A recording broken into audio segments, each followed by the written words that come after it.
Today, watching ChillPoint will now cost $10 per person, and it's retroactive.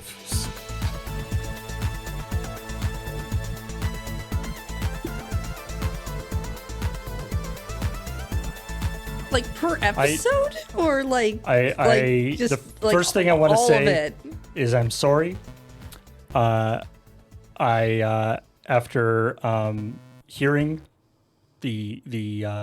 hearing the fans and our community members all scream out at once. We've had some consultations and realized this is not the best way to go moving forward. So we're going to take a step back and we're going to have a round of consultation and try to and get a new monetization strategy. This feels like every meeting I've been at. We decided to do a new thing. Are you sure you want it? Yeah, we're doing it. Hey, that was a bad idea. I asked if you were sure. No, it's fine. We learned nothing. Oh, what? Yeah. And then we'll go back and forth for a few months. No one could have seen this coming. And then we'll end up with like 50 cents per person. Again, is this per episode? Yeah, per person per episode. Which isn't, you might object to that. That'd probably still be more than what we make in the YouTube advertising revenue. It is way better than $10 though. So there you go. I listened. If we're gonna start getting evil, I'm either gonna have to leave or readjust my morals.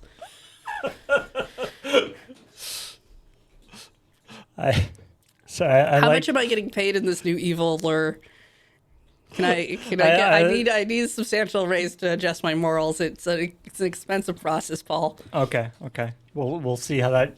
I appreciate that you do have some flexibility in that regard. It's very expensive, Paul. Anyway, 50 hey cents everybody! An episode might not be enough to cover it. Welcome to ChillPoint, the show where we talk about the week's video game news. Normally, we talk about the episode of ChillPoint that just went up, but no episode of ChillPoint this week because Graham and Kathleen and Beej are all down in Vegas. Yeah, weird how they all just left. Suspicious, you might even say. Feels like they don't want to talk about video games. But news still happened, and as mentioned in the intro there, might as well talk about Unity just to get this out of the way. So, and this is one of these stories that we knew, like we talked about it last week. On the actual episode of ChillPoint. And we knew that this would be an evolving situation. A bit of an ongoing one. And then earlier in this week, there was a couple more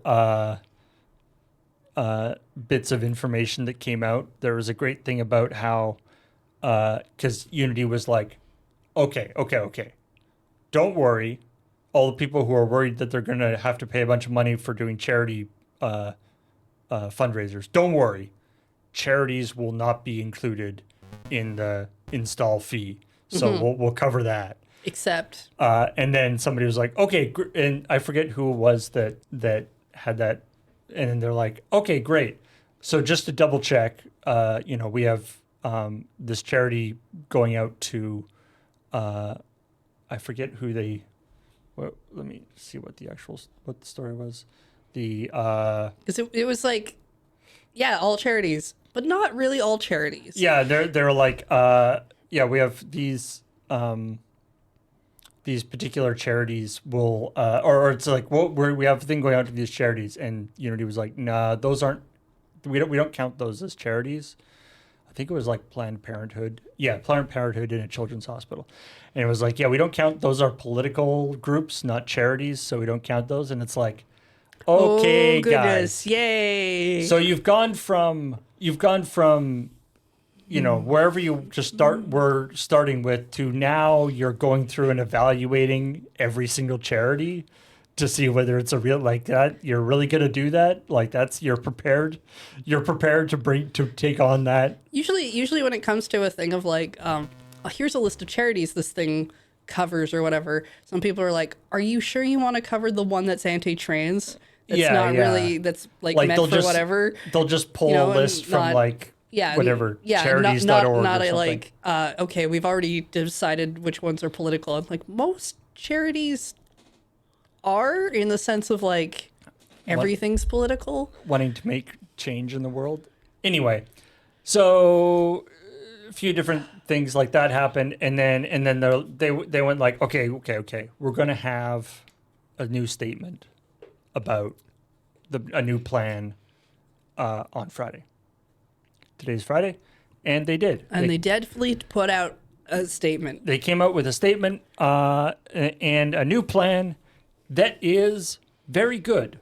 So this is one of these. This is the stupid thing, right? So this is the new plan going forward. Everybody is actually pretty happy with. It's a solid change. You know, they're saying they're upping the cap on the Unity Personal, which is the free version. You don't have to do anything. You don't have to pay anything up until 200,000, whereas before it was 100,000. Between 200,000 and $1 million, you need to have the Unity Pro. This is not hasn't even changed. You had to have Unity Pro before then anyway. Up to $1 million, still don't have to pay anything. And then after $1 million, you can either pay the per install licensing, which they were pushing, or just do a flat 2.5% revenue share, which, by the way, I believe that part's new, right? yes. So that they never had the revenue share before, but Epic does a 5% revenue share for the Unreal Engine. So it is something, and Epic also does 5% over $1 million. So that idea is not that uncommon. And they're also, and this is the really important part, not implementing it retroactively. So I don't know how they were going to do that part in the first place. it will only apply to projects that are using the new Unity, the 2003 or the. They have to opt into the new. They have to, you know, either projects that are just coming out now, or projects that are using the 2003 long-term release. So basically, the release that's 2003 or more, either a new project or if you have an old project and you're updating it to the newest Unity. But that means that if solves the problem which a lot of people were talking about, which is like you're some random indie developer, you put out a game 5 years ago. Yeah. And now suddenly you owe Unity a bunch of money that you didn't even think that you had an agreement with Unity. Yeah. So this letter sounds like it walks back like 90% of what they were gonna do, or all of it maybe, and then like adds like a bit of like some new stuff and changes a few things that are considered better than what they were going to do by a long shot. The reaction I've seen is mostly from smaller indie devs, which has been cool. Well, we're going to finish up the game that we're working on because we've already been working on it and porting in the middle of the project, especially one that's maybe like 80% done, would really suck at this point. We'll see where we go after that. Yeah, we're going to have to really think about how we do it in the future. The repercussions of this will be definitely within the smaller dev community, I think. Maybe in the medium-sized indie community. I don't think it'll be anything super large, but I think it will take probably a year or more for us to see if there's a changeover. And so and I mean this is one of these things. Again, you know, this happens in the industry a fair amount. Is where the sort of you put out something and everyone really comes down on people for it, and then obviously the cynical interpretation of this is what they wanted to do, and they did the other thing to try to make this look more appealing. I don't know. I don't think that's necessarily the case here, because if that was the plan, then they massively underestimated and or they miscalculated the like how much we should annoy people versus like how in much general, they'll like the new one. How trust between a company and, or like anything, but like a company and the consumer base ends up working is if you do something small and you walk it back, it's the first time, a lot of people won't immediately break all their trust. Yeah. Right.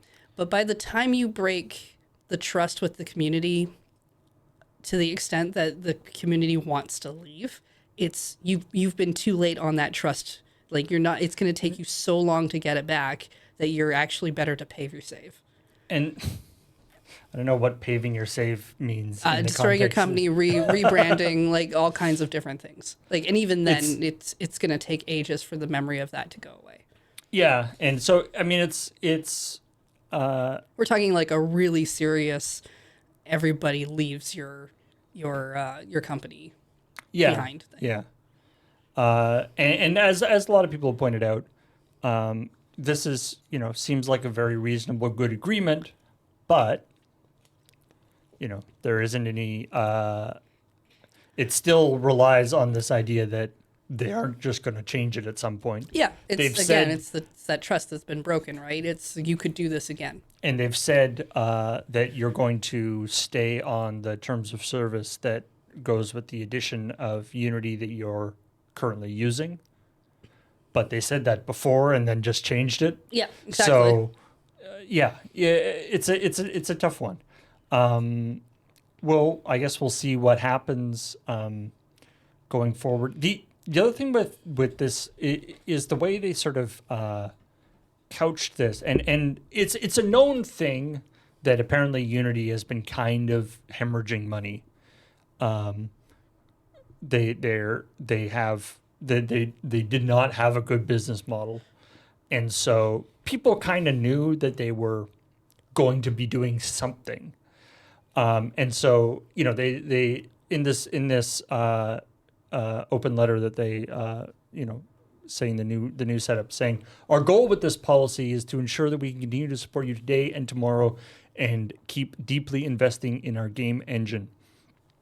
And so like there's this idea that it's like we did this because we felt that we had to change our monetization strategy because we need to invest in the engine. Yeah, we're not making enough money to sustain or do whatever is ideally what you're. And so that's why we did this per install pricing. So then to walk that back and be like, no, we're going to do this other thing.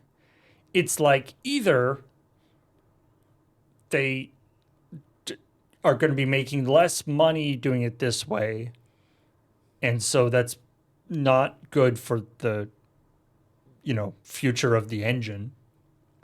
If indeed they needed to make a certain amount of money in order to make the engine continue to, in order to be able to continue investing in the engine, and they're not going to make that much money because they had to walk back their changes, or this new idea where it's 2.5% or whatever is going to make the same as their other plan, according to their internal estimates. In which case, this would have been a better option. They could have just done this originally. It's just like most people don't, when they sit down to say, hey, we need to figure out how to make more money, the first thing they do is not make one plan and go with that plan, right? You're supposed to do an analysis. You're supposed to go through different options, and clearly like if we just could charge everyone per install, that sounds like a great idea on paper. I'm sure it even looks very appealing on paper, but it doesn't make any sense logically. I can imagine that this, there's that old, don't put down to malice what can be explained by stupidity or whatever. And I can kind of imagine, the higher ups at Unity being really being this stupid, like being, Yeah. like, Well, I mean, like being, looking at it being like, okay, we need to monetization strategy per install. That's great. A game costs $50. You pay us 20 cents. Who's going to care about that? It'll be perfect. Simply count the installs and put it down. And they just literally didn't even think to ask the very most basic questions of anybody who actually like it sells games in this market, any of their customers. Because if they had done that, they would have immediately got the response, no, that doesn't work for all these reasons that are incredibly obvious to anybody who actually does this. Mm-hmm. And so I can kind of imagine it that they're just like that dumb, but that is not a good excuse. well, I mean, again, that's why you're supposed to do an analysis of things. But it's one of those things of it's partially perspective, right? It's if you make $1 million a month, the idea of $100 cost like being what it costs for a meal is nothing to you, right? Versus somebody who makes only $1,000 a month. How much can a banana cost? $15? Exactly. But now that's disproportionate in the idea of like this is what a person who, because not everybody makes $1 million a month, is going to be able to afford. But then you kind of get into that thing of in that perspective, you think you're right. Why would you need to actually look at things? And that's the whole point of being like, that's why you actually go ask people and you talk to people and you get the different viewpoints.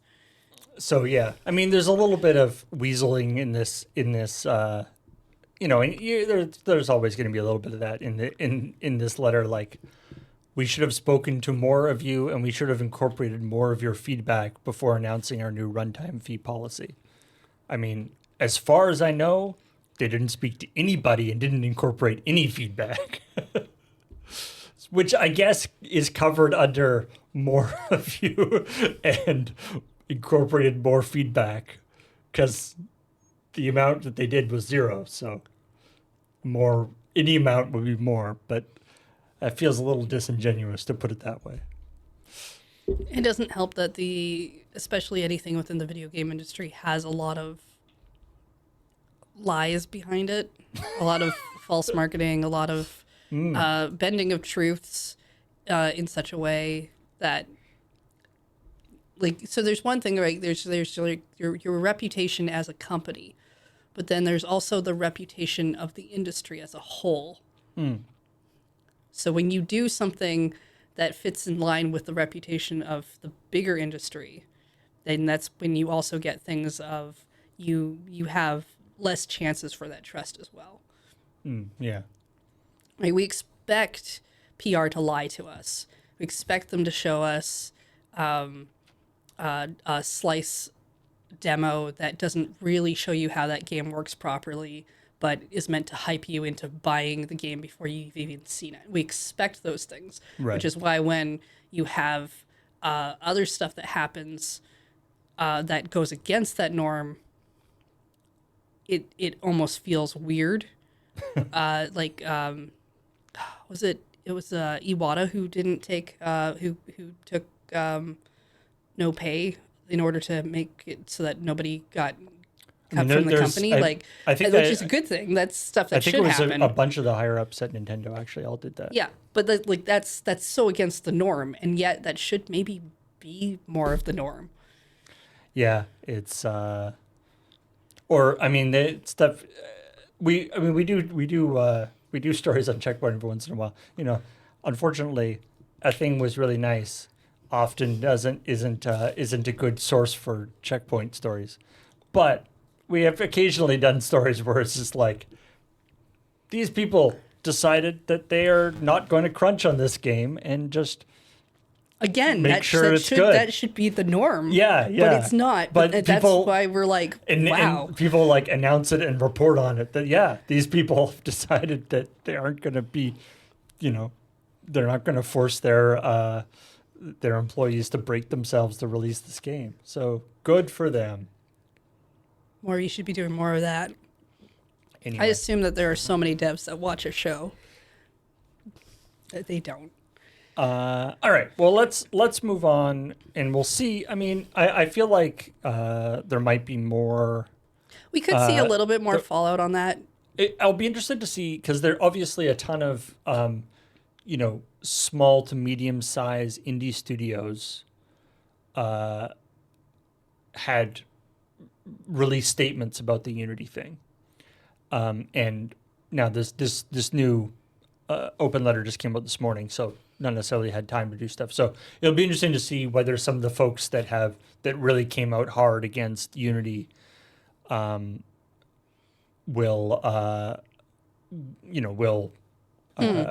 I don't know, sort of say, okay, this was a good move or whatever. I mean, it's Friday, so maybe we don't really. Might not see it for a while. Yeah. I don't feel like that's a normal 9 to 5 job. I'm not sure what those jobs look like anymore. So maybe we see that reaction in the next couple of days. Maybe we don't see it till like Monday or Tuesday. We definitely see it by next week. There might be nothing to report on in terms of that. So it could be, if this is the end of the conversation in terms of what Unity is doing, and this is what they're sticking with, we won't really see follow up on this for a little bit longer when people do start to leave. Right, yeah. Or if they don't, then we won't actually see anything change. I mean, it's kind of the weird thing about news, right? Like, if nothing changes past this point, there's probably nothing for us to talk about. I have actually, like, in the past week, just as I've been playing random games at home, I have started to notice the, like, Unity logo at the beginning more. Like, it's often there, and it's just sort of like, okay, whatever.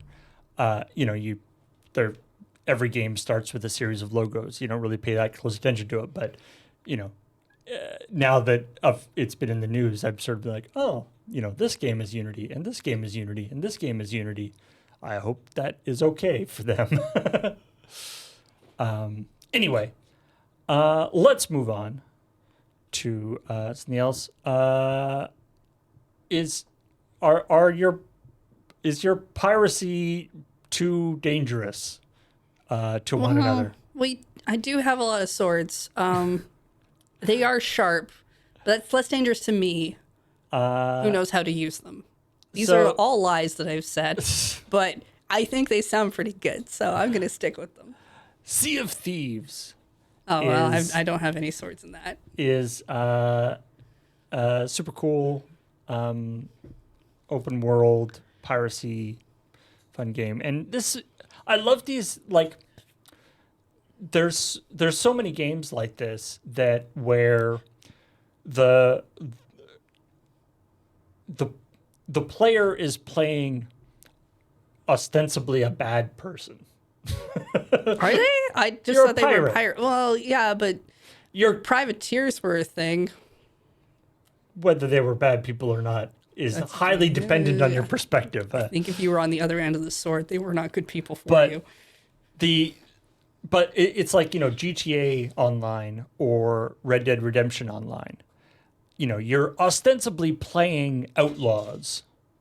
You're going, the gameplay mechanic is traveling around, stealing stuff, blowing up boats. Crimes are big right now. Which is a lot of fun. Crimes are fun. Well, it's a lot of fun, especially in like a single player game. But when you're blowing up AI, NPCs and stealing stuff.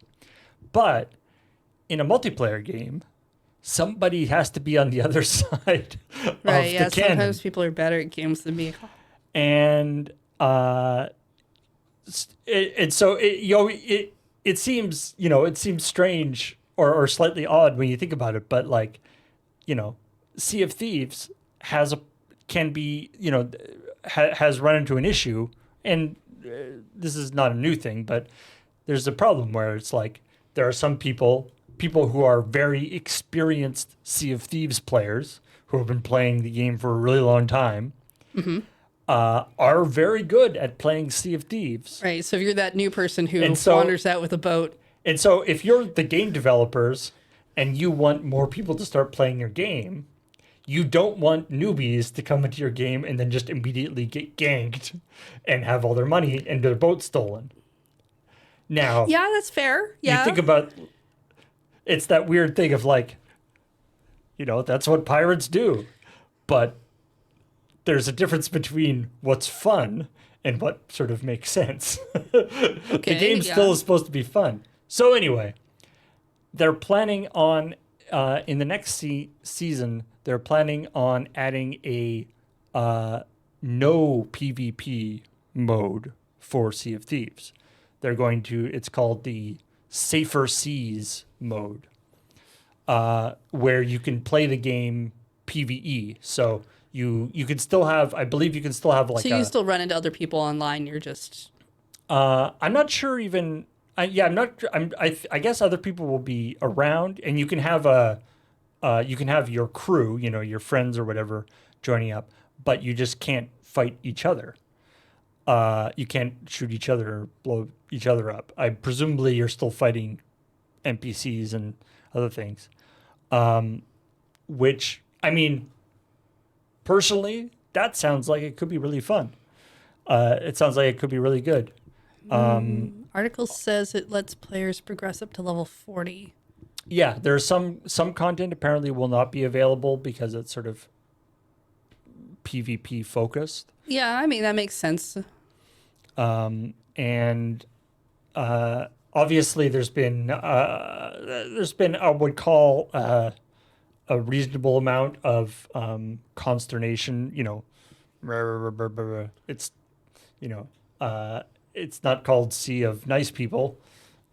If you don't want to be attacked by pirates, don't play the pirate game. I'm not really like first person shooter kind of player in the first place, but I have seen people go play those games, and when you hear things like, if you want to be able to figure out how to play the game at all, you need to have like a friend who already knows how to play the game, right? Because the game's not really it's just gonna shove you into a room with a bunch of people who are all going to get you.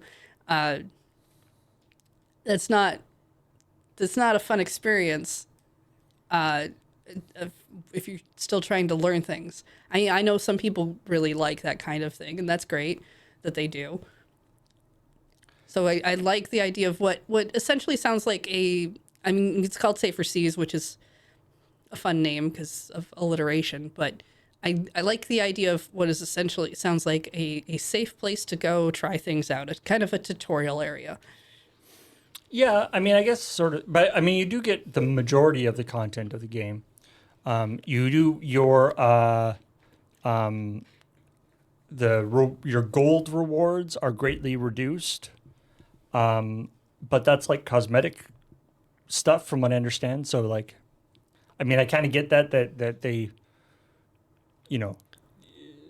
don't want you to be able to like acquire a whole bunch of cosmetic stuff without doing the PvP and then just going to PvP and you have it all.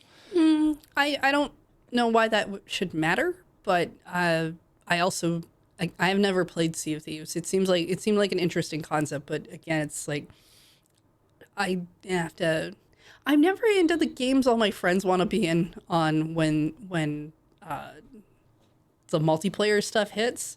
And then by the time I'm like, oh, maybe I do want to get into that, everyone's kind of like shoveling off onto the next thing. And then it's like, well, why would I spend any of my time on getting good at that thing that everyone's already like losing interest in? So I don't know how crucial it really is to be like, oh, I can't get cosmetics as fast.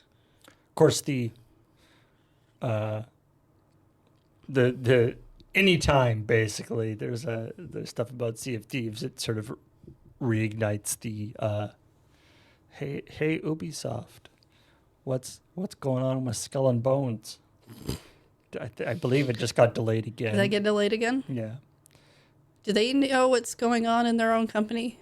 I don't feel know. like they're constantly I believe it not only scrambling. Got delayed again, but they also lost.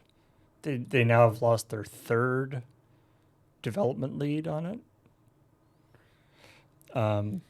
So, yeah. Anyway, it always comes back to we just wanted Assassin's Creed Black Flag, but with more pirate stuff.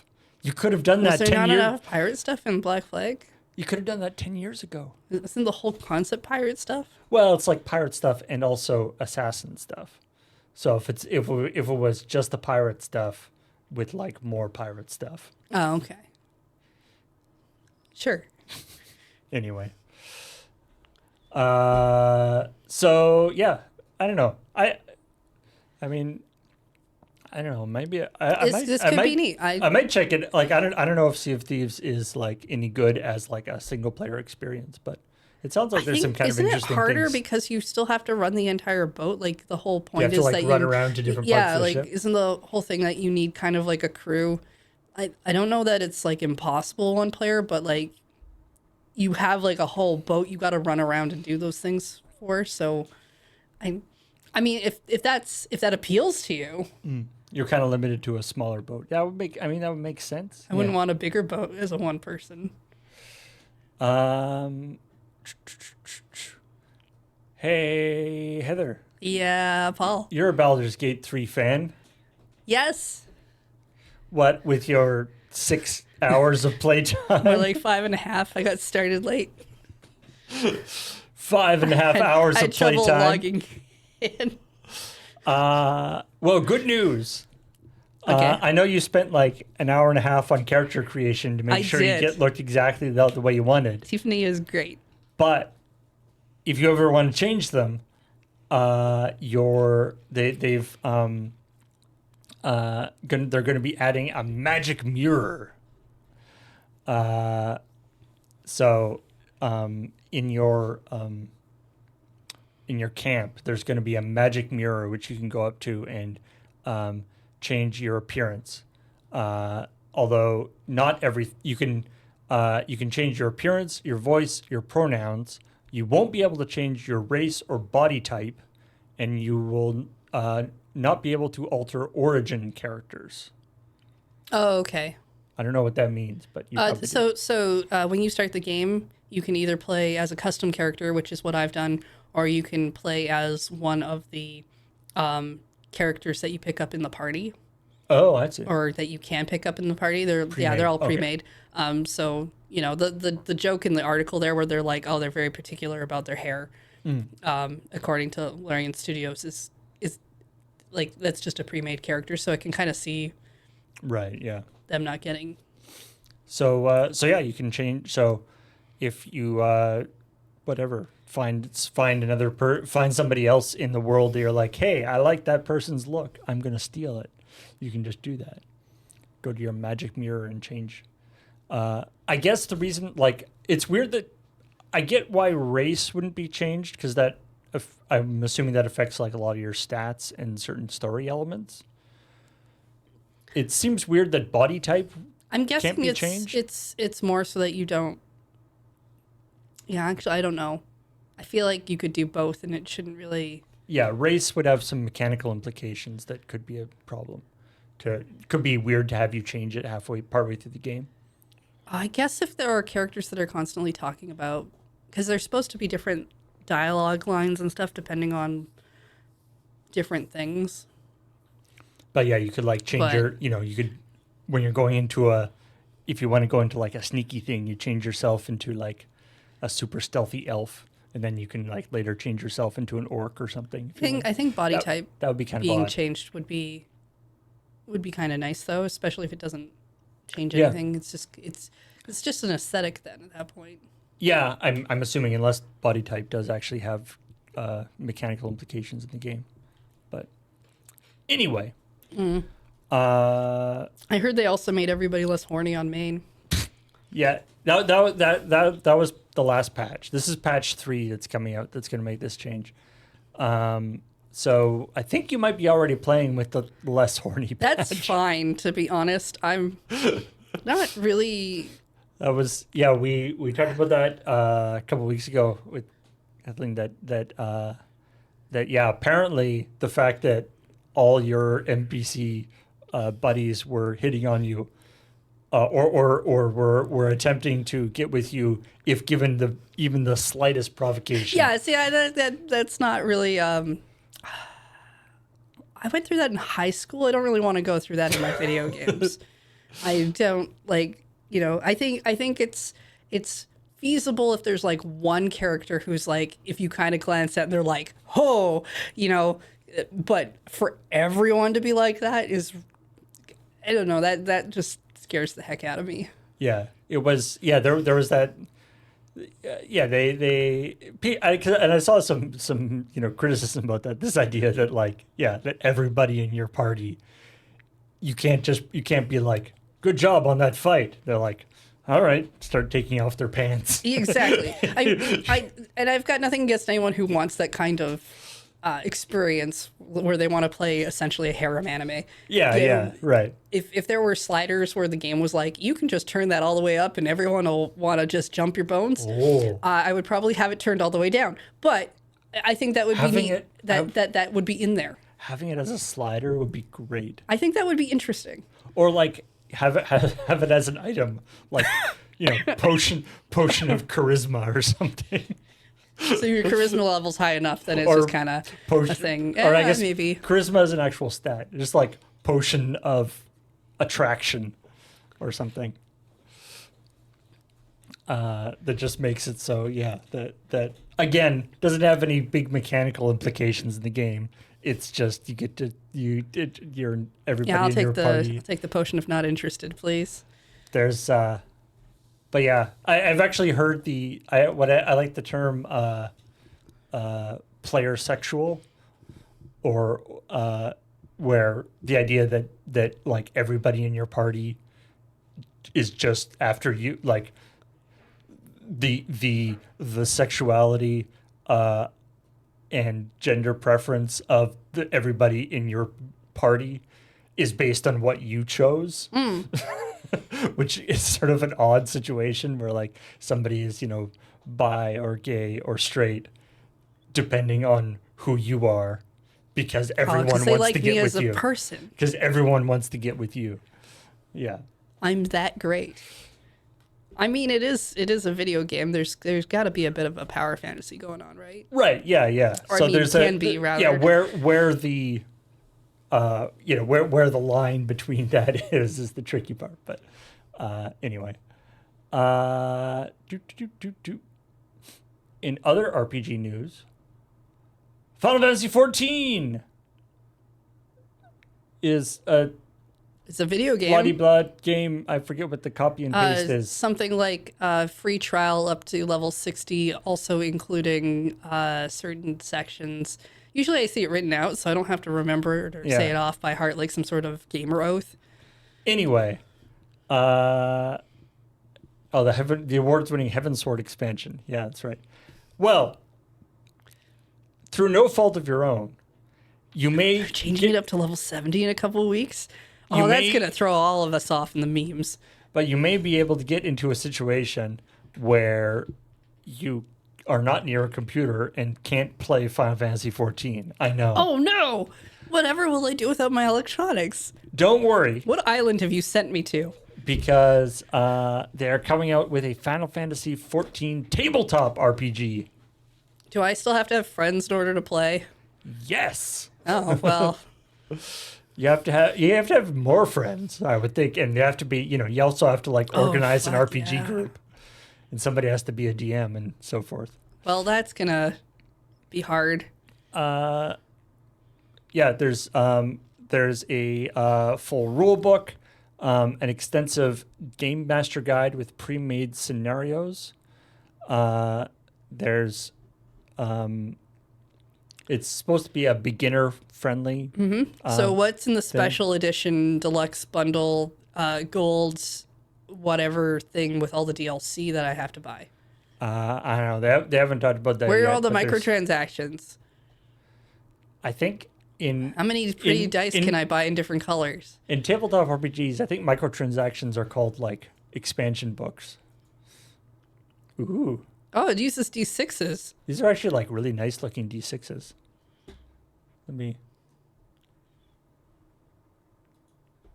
Sorry. A pet peeve of mine is... Those look legible. Is dice that are... that have very small numbers on them. Like that the numbers don't fill up. Like, I think the number should fill up like as much of the face as they can. Oh, and in D20s as well. Anyway. Yeah, I don't like dice that are hard to read.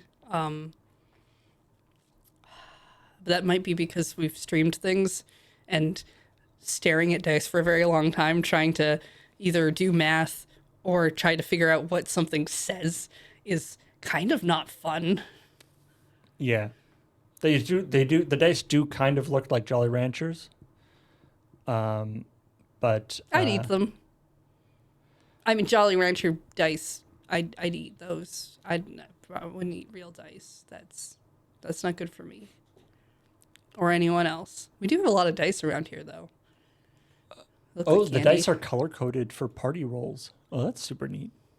Anyway, it seems like a neat thing. I also just find it kind of fascinating that I've seen like a couple of stories come through in the last few weeks about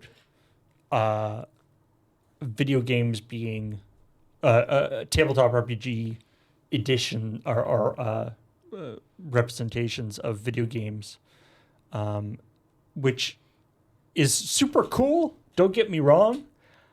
I am a slightly surprised at it though. Like I got like, as much as I love tabletop RPGs, I don't feel like that's a huge market. Like, and it's obviously one that's dominated by like D&D and Pathfinder and those kind of things. Like, I can't imagine them being that they're like a huge moneymaker. First, you got to find a group of people who want to play. Yeah, and generally, people have opinions about what systems they like, and there's only so much time for you to dedicate to learning a system necessarily, right? Right. I mean, it's a little bit like an MMO, right? Like a given group of friends can't really be playing like 2 or 3 different tabletop RPG systems.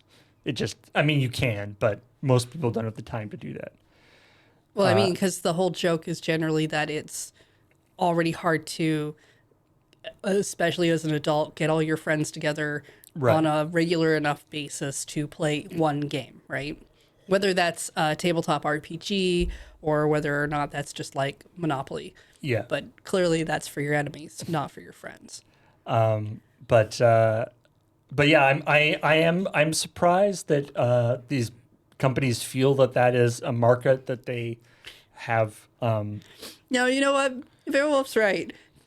Tabletop RPG books are for reading, not for using. That is actually more of what I've done with books than actually play. I have so many vampire books now. I do not know how I got them, but I have them, and all I end up doing is reading them. I have a huge number of books, source books for the Rifts campaign setting, which is a totally bonkers tabletop RPG from the Palladium group, and it's super fun because in some ways it's like, you know, when you read a novel, the novel has like a, you know, like a fantasy novel will have a bunch of world building around a storyline, you know, a story that happens, whereas like a source book or an RPG book will just have all the world building. Mm-hmm. It's like, I just want to learn about the world. I don't actually care about the characters. I just want to know about all the world stuff. I mean, that stuff could be fun. But yeah, Rifts, the best thing about Rifts is I have the Canadian. Rifts is a tabletop RPG, takes place in a world, in the future of our world, where rifts, as in big transdimensional portals, have opened all over the world and caused all sorts of havoc, and magic has gone magic has reappeared and gone haywire. Mm-hmm. Monsters flow through. There's something called the Great Calgary Rift. There's a giant rift over Calgary.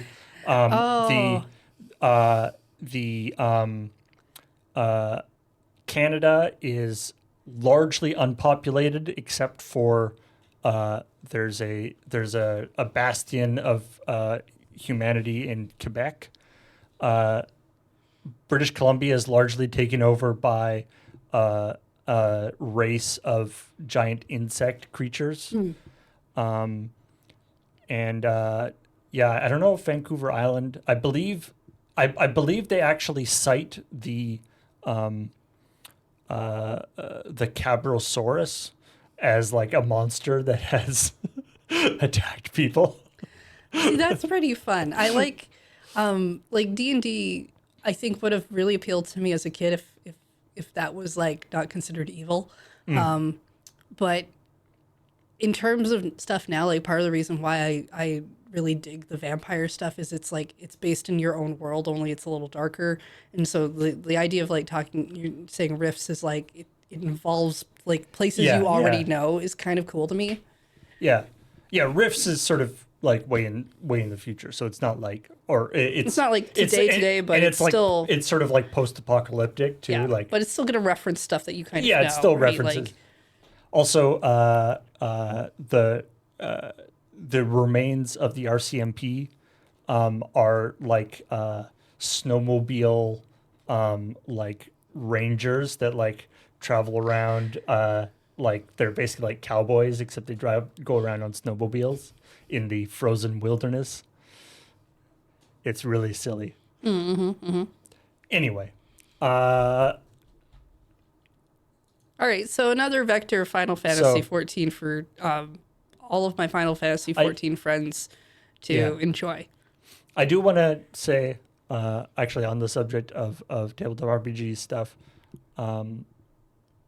that people, talking about dice friends and things that we do here. People have sent lots of people have sent us on mail time and various other ways some really neat tabletop RPGs There's a lot of books on that shelf.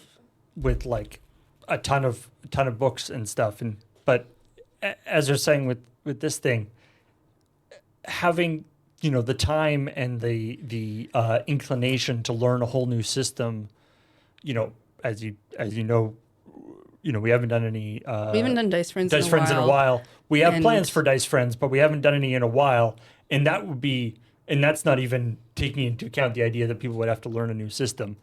That's just getting the time to set it up. And if we only made Dice Friends and nothing else, we'd be making Dice Friends. I feel like I said this during the PAX West panel. Allure has a lot of ambitions and not necessarily a lot of time, or Yeah, there's things that there's we would too many things we already do for resources. Yeah, you just you got to So- make some calls, and so Everything you ask about is something we're always actually thinking about. yeah. Generally, it just doesn't necessarily happen. I guess what I'm saying here is you probably shouldn't send if you are thinking that you should send us the Final Fantasy 14 tabletop RPG in the hopes that we'll play it. That might not be a great idea. The chances of it actually getting played are relatively slim, unless If we really want to play it, someone will probably go buy that book. if a member of the Loading Ready Run crew is like super excited about it and like willing to sort of pushing it and evangelizing it, that makes a huge difference. But otherwise, it's hard to get going on it. Anyway,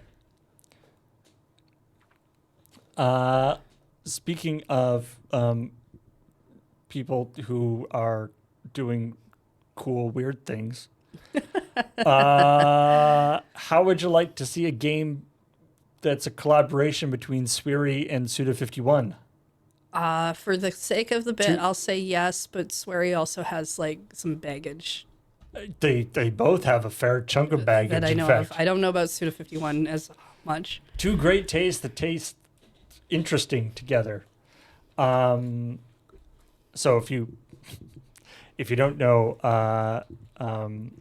Swery, White Owls Inc. and Suda51 is Grasshopper manufacturer. Suda51, just No More Heroes, and is Suda51 like Lollipop Chainsaw as well? I think so. Maybe? Anyway, they are two. I guess you would call them both sort of auteur Japanese game developers, in the sense that they have a certain style. Suda51's not the one who wears the moon head, right? No, that's somebody else, isn't it? Yes, I think so. I know chat will tell me. Yeah, Yokotaro. Yeah, okay. Anyway. I knew that was a different person. Anyway, the two of them are apparently teaming up to develop a game called Hotel Barcelona. Okay, so this is going to be a hotel management game, right? Almost. It is going to be a 2.5D slasher film parodic action game. As in parody action game. In Hotel Barcelona, serial killers from all over the United States gather to do serial killer things, presumably. The player must defeat them all and check out of Hotel Barcelona before, quote, all the blood is spilled.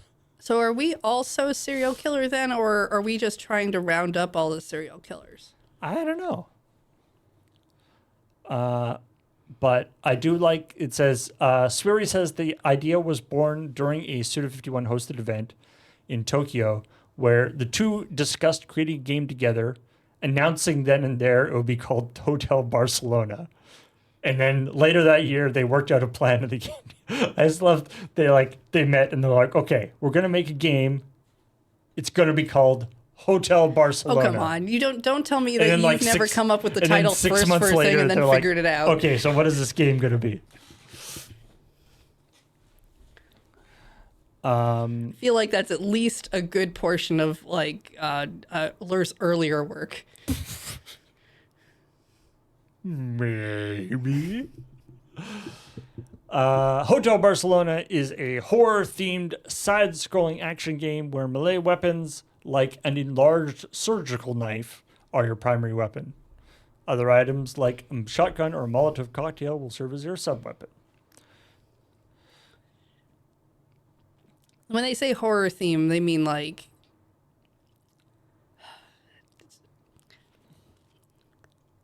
It sounds just more like a shooty game of knives. I think horror themed in the sense that it's like serial killers and stuff. It's not necessarily like a horror game as in trying to be scary. It's just involving horror-ish subject matter. Okay. Horror, I mean, it doesn't really matter. I'm definitely not playing this. Yeah. This is not my jam. Oh, really? Yeah. No.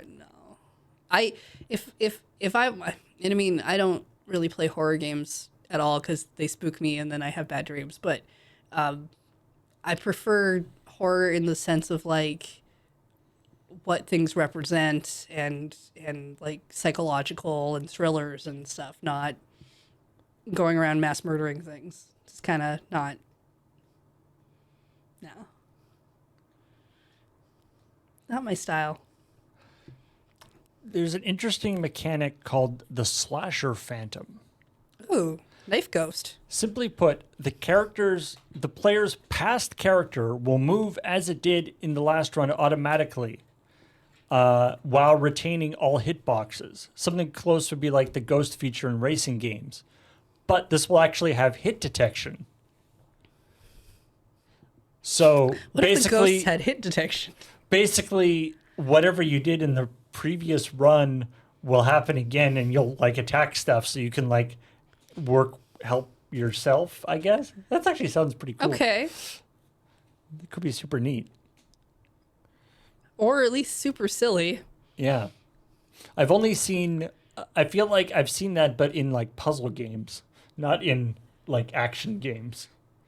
Like yeah, that puzzle games where you like use multiple versions of yourself. It sounds like a very puzzly kind of thing. It's either going to be like a really interesting thing or a really like, the idea is interesting, but it doesn't really work well. Right. Yeah. Like it's not. It's sort of gimmicky.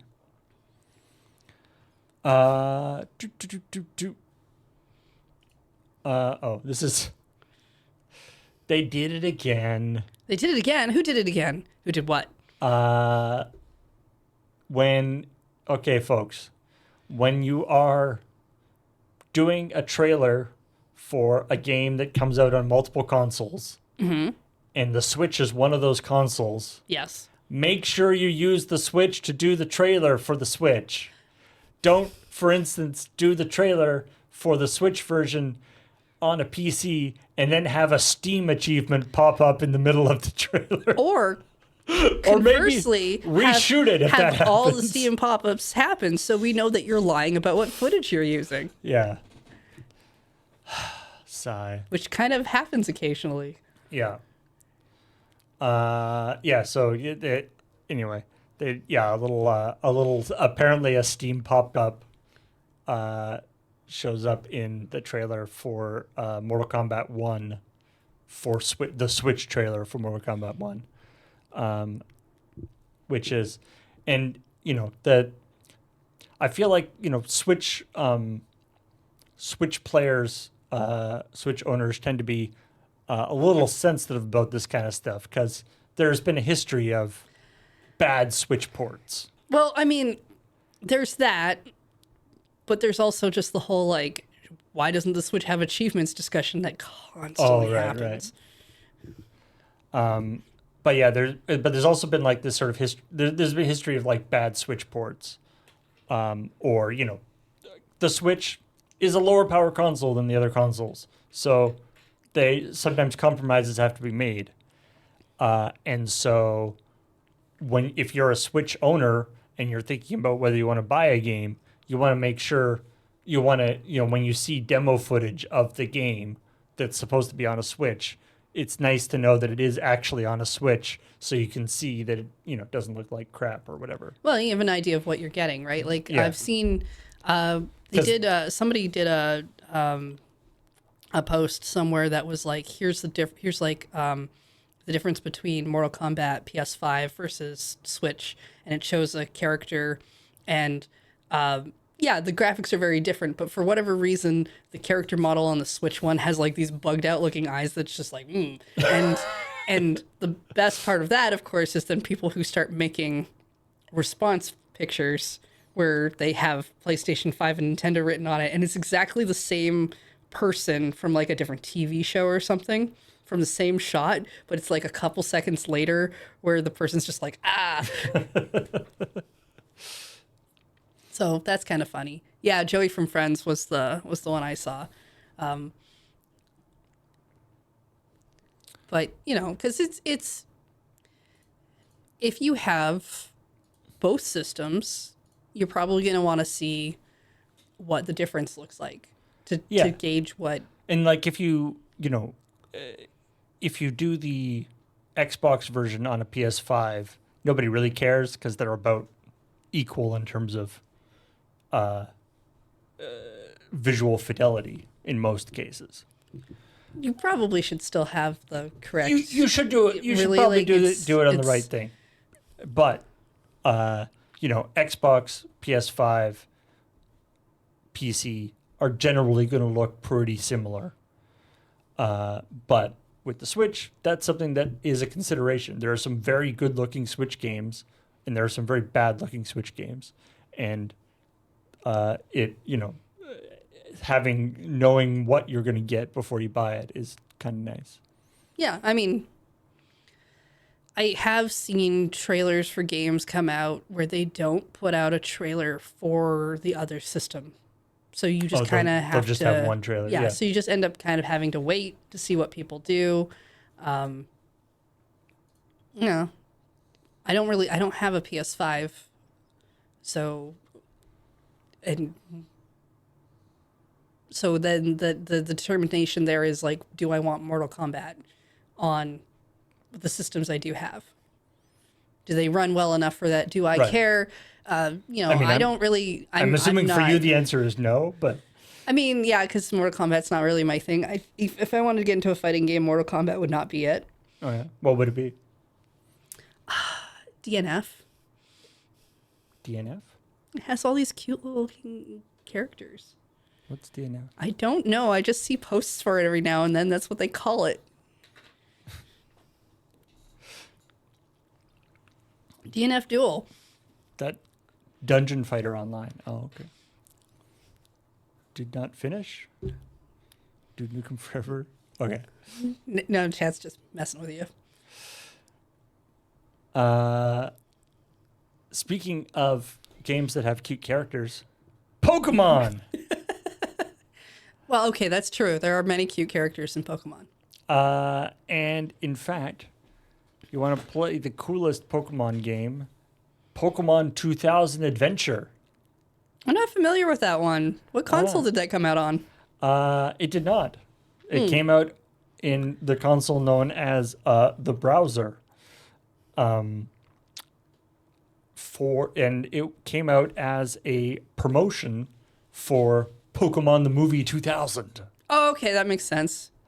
So Oh, that's like a really old movie now. yeah. So this is quite interesting. It was a game. So it was a game that was produced by Warner Brothers, or it was commissioned by Warner Brothers and produced by a company called Cyberworld as a promotion for Pokemon the movie 2000. And apparently it was like weirdly good. Okay. Or like, I guess better than what you expect for a browser game, right? Better than what you would expect for a browser game made as a promotion for a movie. It had 3D backgrounds and 2D sprites on top of it. At the time when like the only Pokemon 3D Pokemon games were like Pokemon Snap. Right. Yeah, 2000 would be like N64 era, so Pokemon Snap, Stadium, nothing mainline really. So basically, apparently, what happened is they did this as promote. You know, Warner Brothers did this as promotion for the Pokemon movie, and brought it out. And basically, it was too good. Nintendo freaked on them and was like, "You have to take that down." Like, I guess they were expecting them to make like some little, you know, whatever hidden object browser game or something, and they actually came back with like That sounds a weird. solid game. It's kind of and it's, and the rumor is that Nintendo was worried that people might think that that was what the new yeah, it's Pokemon game might look like. They worry about that a lot when Yeah. when they do, well, like when you talk about stuff like where it's like, oh, we want that taken down. Like that's part of the reasoning why why they're not big on mods and stuff. They seem to worry a lot about the idea that people will see a thing and think that that's what the thing is supposed to be. But at the same time, it's unusual from the stories I've read that they would just let somebody make a game without having enough oversight that they wouldn't have seen what this looks like before it went up. Yeah, I mean, I guess it was. So yeah, here's a couple of screenshots from it, which It's not bad. yeah, it looks kind of neat. Apparently, it's not very long. It's only like 20 minutes or something to actually play it. Like it's just a little Sure. bit of a Yeah. game. So anyway, that's all to explain about that. So it was pulled down because there was a cease and desist thing, and it was thought lost, but they were able to get a hold of the files for the game. I believe from the original developer, and they have been working with Did You Know Gaming website, and have developed have ported it into something that can actually be played on modern systems. I wonder if they've done a separate video just on this thing. Because Did You Know Gaming has some very good videos. When I prefer the ones where they focus on one thing. When they do the thing where it's like, let's list off 40 different games that never came out in America that are all Pokemon based. It's like, I don't really want to watch a video list. Yeah. So yeah, I don't know if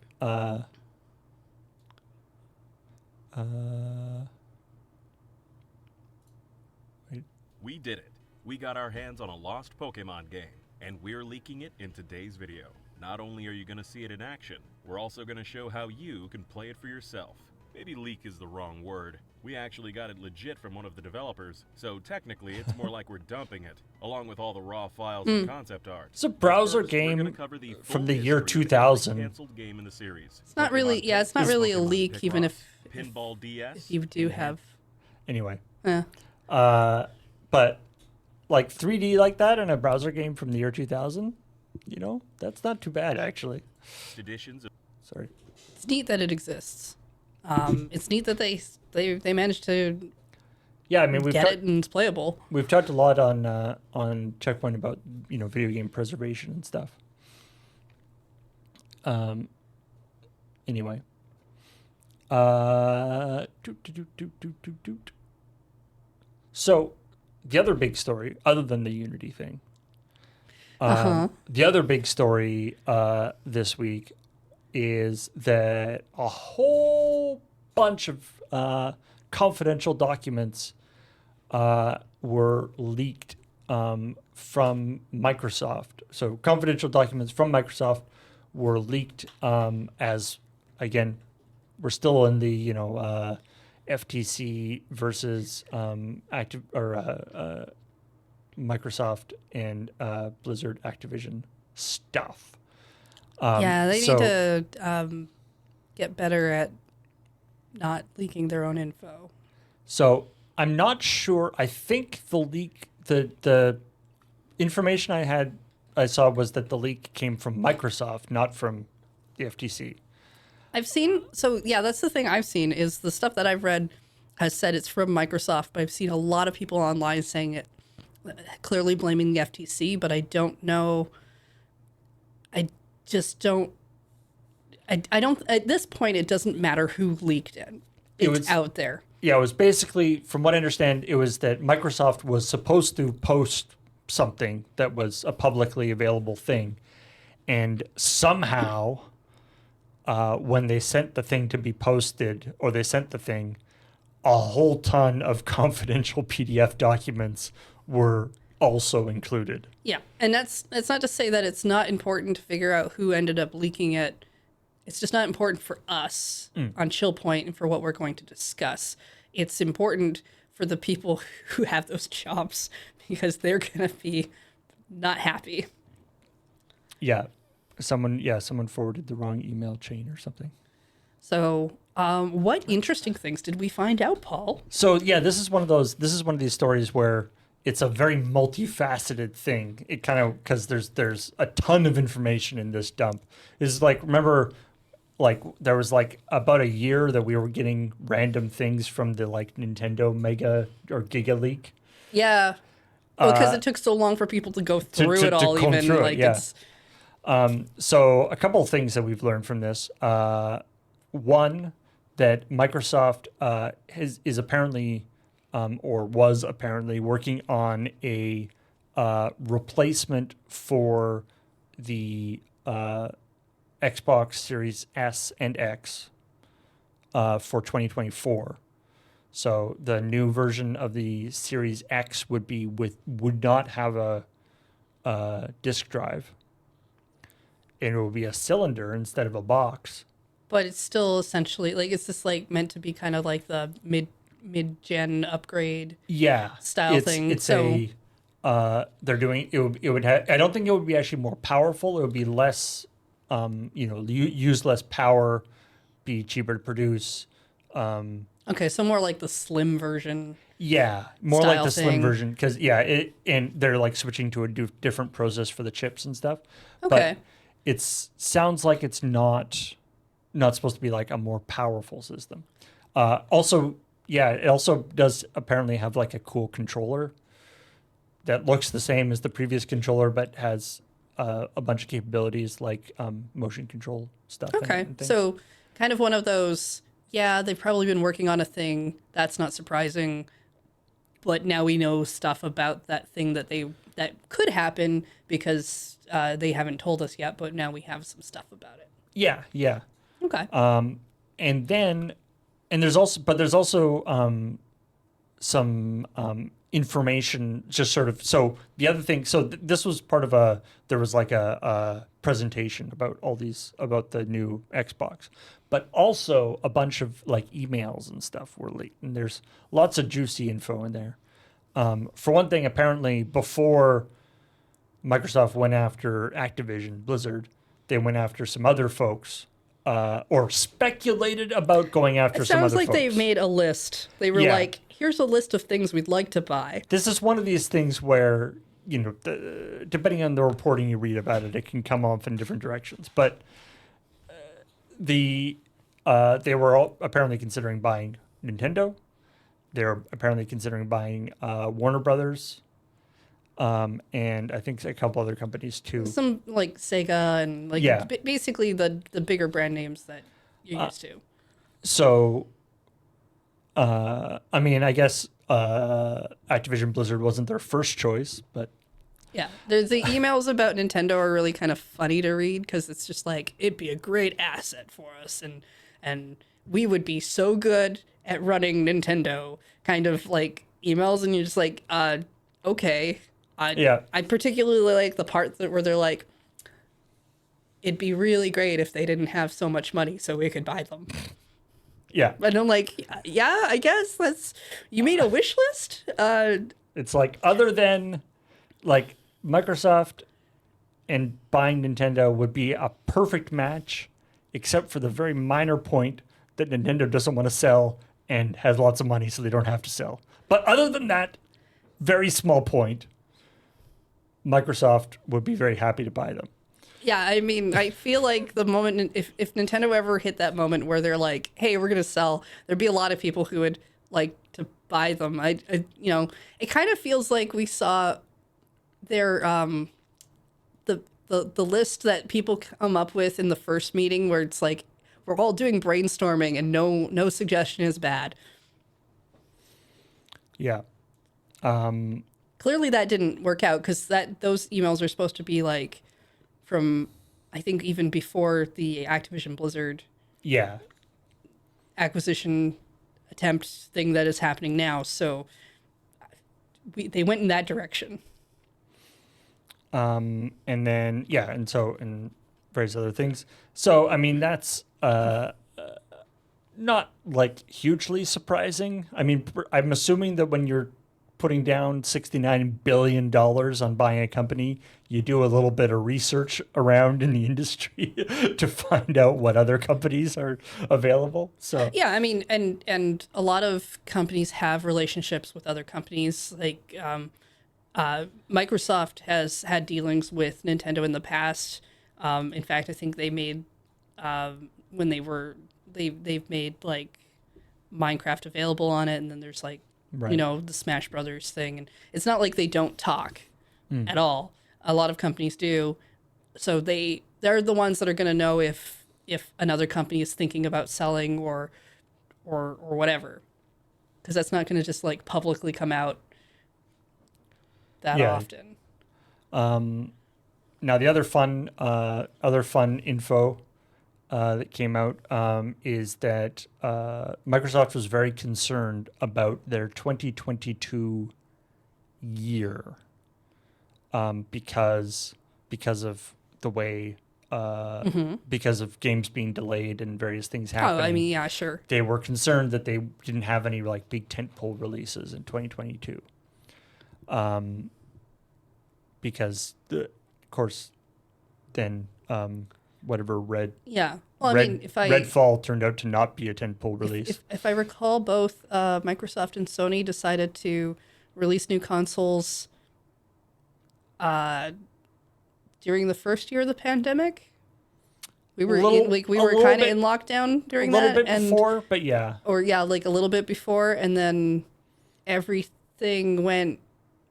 I mean, everything always kind of goes off a little bit for launch day games anyway. There's that expectation that everything they tell you about isn't going to actually come out in that window period, but a lot of stuff slanted forward. Yeah.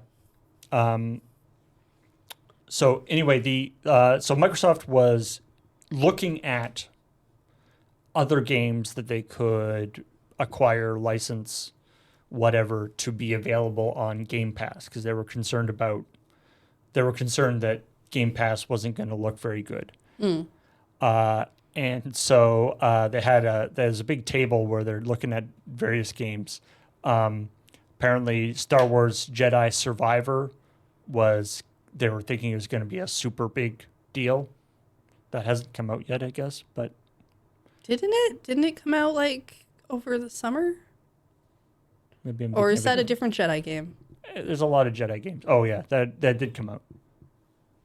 Oh right, okay, it did come out. Sorry.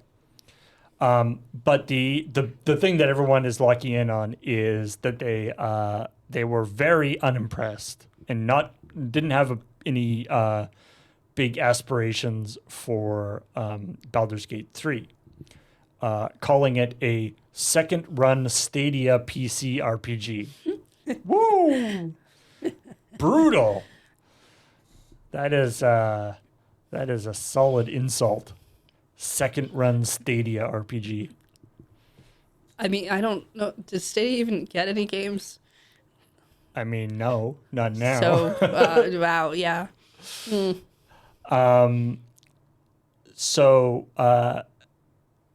of course, I mean, to be fair to Microsoft, which is not something I say very often, the everybody has been surprised at how extremely popular Baldur's Gate 3 has been. Larian was hoping for 100,000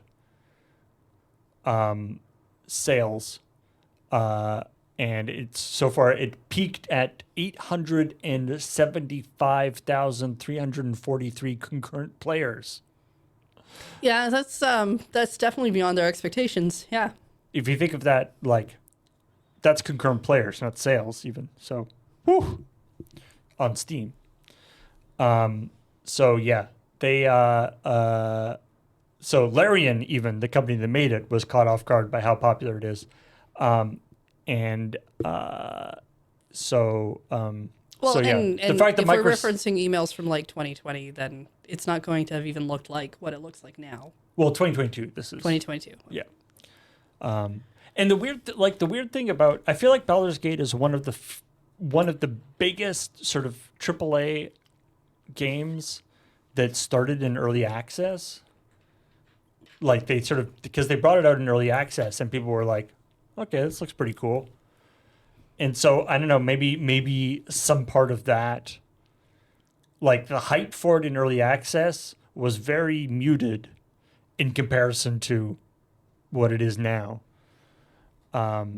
So maybe that was some sort of thing. I mean, Johnny Glitch in the chat says the beta was very, very good, but we were too busy playing to talk about it. That's a good point. Maybe it's one of those things. It's funny to hear that they were down about it, especially now when we know it has been doing very well. It's really hard to determine if a thing's going to do well. They might have had different ideas of what they expect to, and I don't know. People have opinions. Yeah, and I mean, it's easy to now say it's like, well, it was, Baldur's Gate 2 is extremely popular and made by, friends and stuff. But there's been lots of games that have come out, based on very popular franchises that seem like a slam dunk that have. Oh, yeah. So, let's see, was there any other big, I mean, this is one of these things that's entirely possible that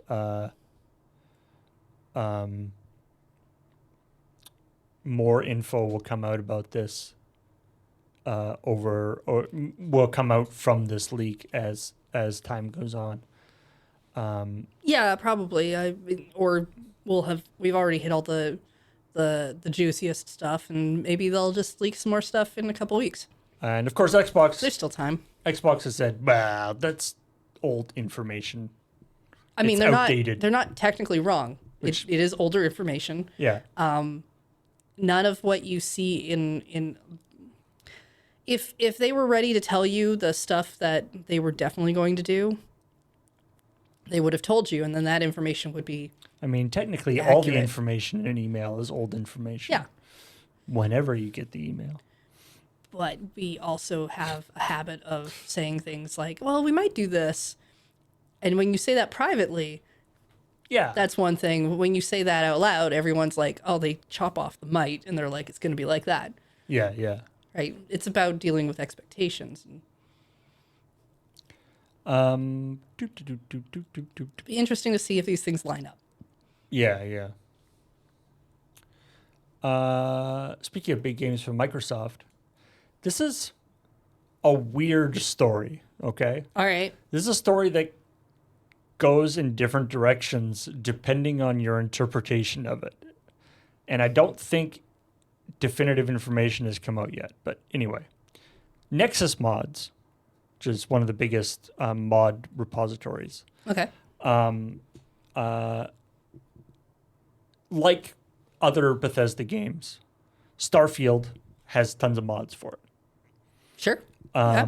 And somebody put out a mod that removed the pronoun options in the game. Okay. Now, there's been a lot of consternation about that because people are stupid. That you can choose, he, she, or them as your pronouns. And people get offended by that for some reason.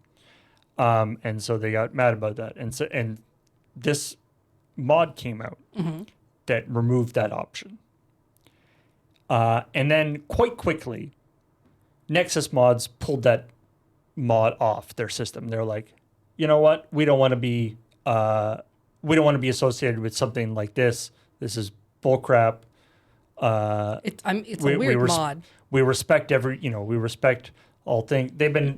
Nexus Mods historically has been, very progressive about stuff. There's been other weird situations with we're going to make somebody posted a mod that removed the pride flags that are in a game, and Nexus Mods pulled that one down too. And people got, and anybody who got mad at Nexus Mods for pulling this down, they were like, you know what? You can leave. We're happy with you leaving and not Sounds using good to our me. service. So, which is great. It's good that Nexus Mods removed the thing. The weirdness is that how the mod worked is it removed the gender selection option, which meant that actually, if you used the mod, you were forced into they, them. You were forced into using the non-binary pronouns. That's okay. So there's been a lot of debate, and I don't think has been clarified whether, one, this is because the person who made the mod messed up and did it badly, and they were trying to they were trying to stick it to the libs and they messed up. Two, they're actually doing something progressive and making it so everybody is they, them. Or three, they were trying to own the libs and be like, this is what you want, right? Everybody's they, so it's good. So depending on how you interpret what they were doing, you could kind of take it in different directions. But there's nothing that's come out of what they why or how they were trying to do it. No, and the mod got pulled down quite quickly. So not a lot of people have actually used the mod and seen it. Now, I think it's probably likely that it's the person just took it out and didn't actually think about it that hard, and that was just they just did it wrong, and that's the end result, which is kind of funny. And so that's what a lot of the reporting about it has been, is that, a bigoted person was trying to do this bad thing and they messed it up and accidentally made everyone because that does seem the more likely. And that's the funnier result. But whether that's true or not, we don't actually know. Whatever the case, that mod has been removed from Nexus. You could probably find it on some other mod place, but it's been removed from Nexus Mods. And anyway, people, for whatever. The weird thing to talk about Baldur's Gate again. The weird thing is that I've seen people talking about. It's like Baldur's Gate, also has, pronoun and gender options. Yeah, it's cool. And hasn't had the same kind of massive or numbers of like angry YouTube videos talking about how this being able to select one of these three options completely ruins your experience of the game or whatever. Why does Baldur's Gate get a free ride? And who knows? Things are dumb. Different communities, different. Just I don't know if there's Baldur's Gate mods. I assume there probably must be though. Probably. I couldn't tell you. I just want more games to do it though. I want more games to have it. I've never played a game that had, well, for one thing, that much character customization in the first place, but also a game that let me choose essentially a body type, pronouns, and then like just like different voices, like all of that, and that was really cool. Yeah. And I would like to see that in everything. I saw an article from a transgender person that was saying that while they really like all those that we're moving into this more progressive thing, they're saying it feels weird to them that like how that like the bad guys are all all the orcs and goblins or whatever are really respectful of your pronouns. Like, even though that they're happy that that's the option in the game, they're like, it takes me slightly out of the game just because of their lived experience.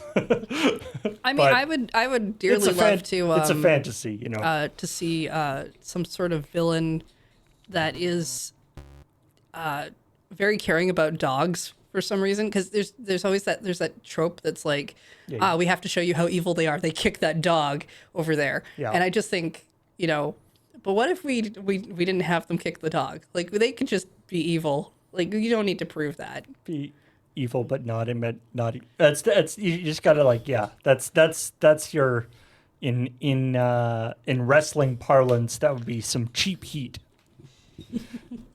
If you just gotta show that somebody's mean, show that they're a bad guy, kick a dog, or the. Also, you can totally be an asshole without being a bigot.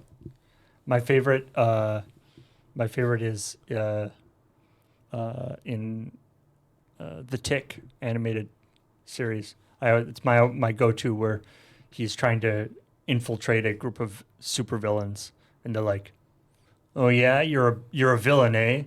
All right, eat this kitten." You just have a kitten. He's like, "No, I can't do it." That's true. Blofeld likes his cat. Who is that? He's the James Bond guy who's always petting his cat. Oh, okay. Yeah. I mean, Dr. Claw liked his cat too. Well, mostly. He was a little mean to his cat. I mean, I kind of want like that weird like. I'm really into fluffy kitties and puppies and like the cute, like I don't care for, I'm evil, and therefore I have like the guard dog stereotype. I have like just like kind of a like a golden retriever. Yeah. I like non-standard villains who are still scary or still villainous, but in a way that you don't quite expect. It's always quite interesting. What was movie? The Green Hornet movie with like Seth Rogen as the Green Hornet. Right. Christoph Waltz plays the villain in that, and he's great. He's like this incredibly evil, like homicidal maniac, but he also has extremely low self-esteem. You know, I don't really remember that much of the movie. He's always getting his henchmen to like. He's like, that was cool, right? That was cool. Like, I made a gun, but it's got like 2 guns on it. Like, that's cool, right? Anyway, finally, let's last story. talk about the Seattle Aquarium. Oh, this story. The place to go play video games. No. I mean, you might want to put your Switch in a bag or something, I guess, keep it from getting wet. I've never been to the Seattle Aquarium. Is there a lot of splash damage going on over there? Well, there could be, because they're doing, the Seattle Aquarium is joining forces with Animal Crossing. They're doing the Animal Crossing X Seattle Aquarium event. October 7th until December 31st. They're going to have, you can go to the aquarium, and there will be photo opportunities, characters from the game. Enjoy the sultry tones of Blathers as he provides creature descriptions. View a number of character standees throughout the aquarium. Take part in scavenger hunts. I assume they're probably going to play some of the music from the aquarium too, and yeah, I'm assuming that like fishing is probably frowned upon. Yeah, I mean, you don't actually fish inside the aquarium at Animal Crossing. You bring fish for them to fill out their displays, which I'm sure is also going to be frowned upon. Yeah. Probably don't go to the aquarium with a fish. You're probably not allowed to like bring your own fish. They probably don't want that. It's not, you can't like bring your goldfish from home and like release it into the aquarium. Yeah, no.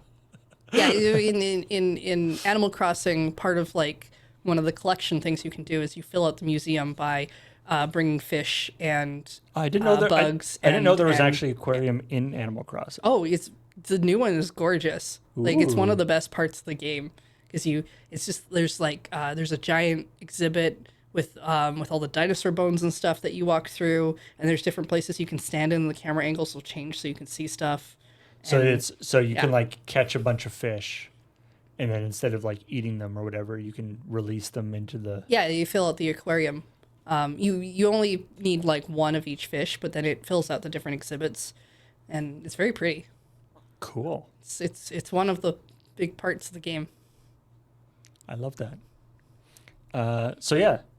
And if you're a member of the Seattle Aquarium, you can also get in early. Early admission for members only will open at 9 a.m. It's half an hour early. Yeah. So you can be like, I'm so great.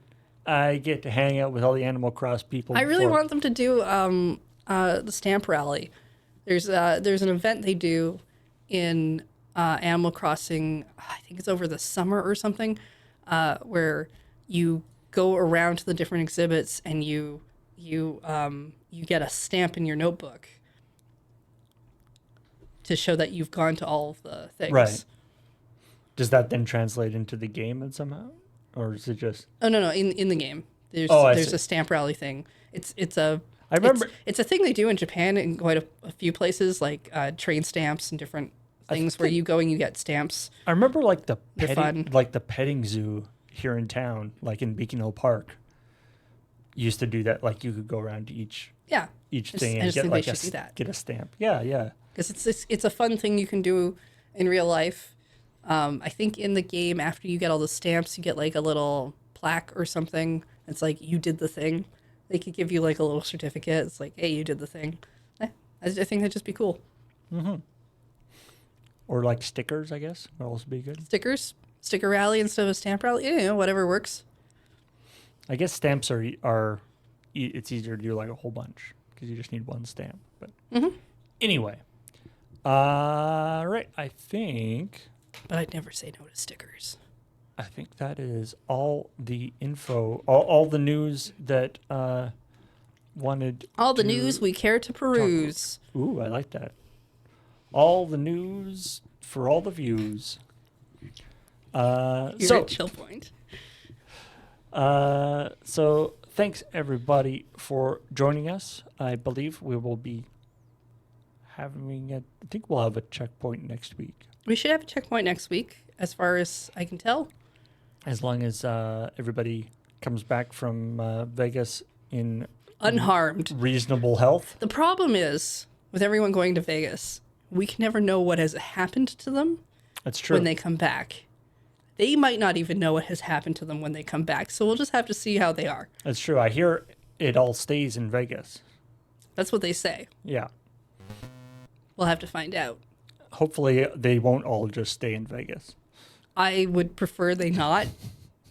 That's a lot of the crew. We're going to have a huge problem here if they all stay there forever.